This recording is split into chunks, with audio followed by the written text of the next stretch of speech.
Giuliani surrenders on Georgia election charges, 150,000 bonds set. Rudy Giuliani turned himself in at a jail in Atlanta on Wednesday on charges related to efforts to overturn then President Donald Trump's loss in the 2000 presidential election in Georgia. The former New York mayor was indicted last week along with Trump and 17 others.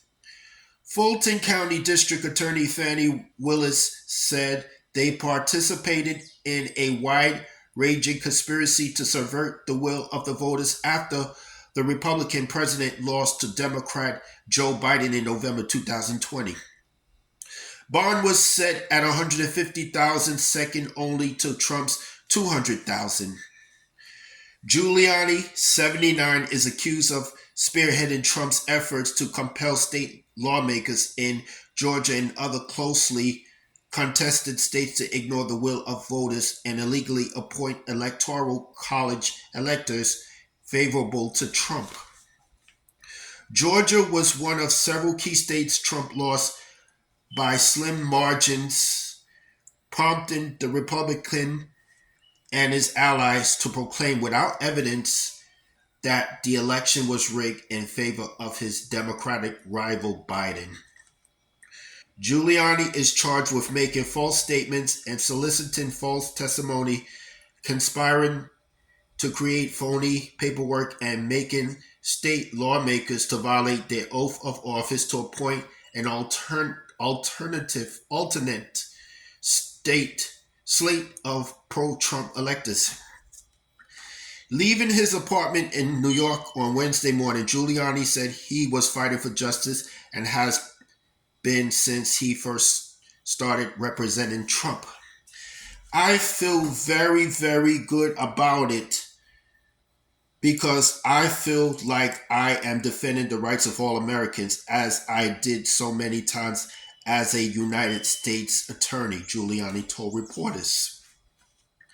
Trump, the early front runner in the 2024 Republican presidential primary, has said he plans to turn himself in at the Fulton County Jail on Thursday.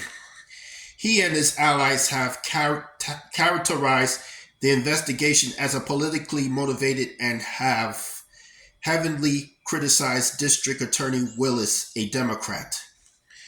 Giuliani criticized the indictment of lawyers because, beside himself, who had worked for Trump, and said the justice system was being politicized. He also highlighted the fact that some of the people indicted are not household names. Donald Trump told you this. They weren't just coming for him or me, Giuliani said. Now they're indicted people in this case. I don't even know who they are. These are just regular people making a normal living. Willis has set a deadline of noon on Friday for the people indicted last week in the election subversion case to turn themselves in. Her team has been negotiating bond amounts and conditions with the lawyers for the defendants before they surrender at the jail.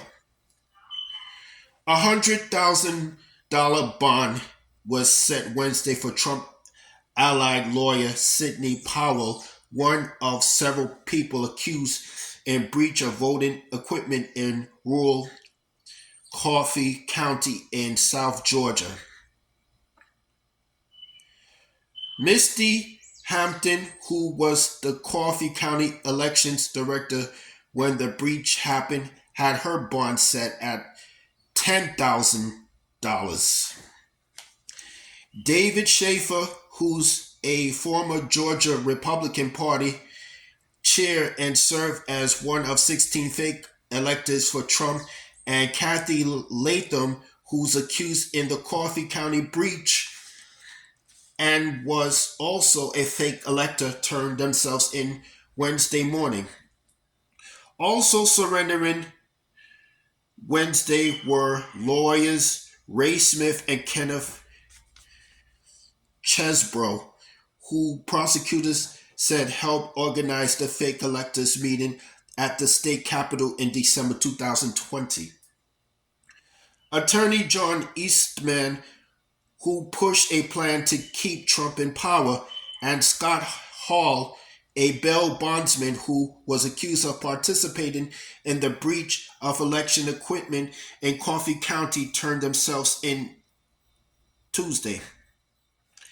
The Fulton County Sheriff's Office has said it will release bookings photos at 4 p.m. each day, but Schaaf appeared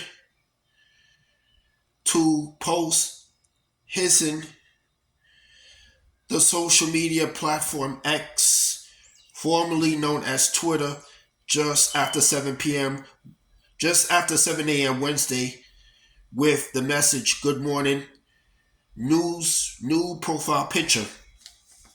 While Republicans in Georgia and elsewhere are calling for Willis to be punished for indicting Trump, a group of black pastors and community activists gathered outside the state capitol in Atlanta Wednesday to pray for and proclaim their support for the Democratic prosecutor.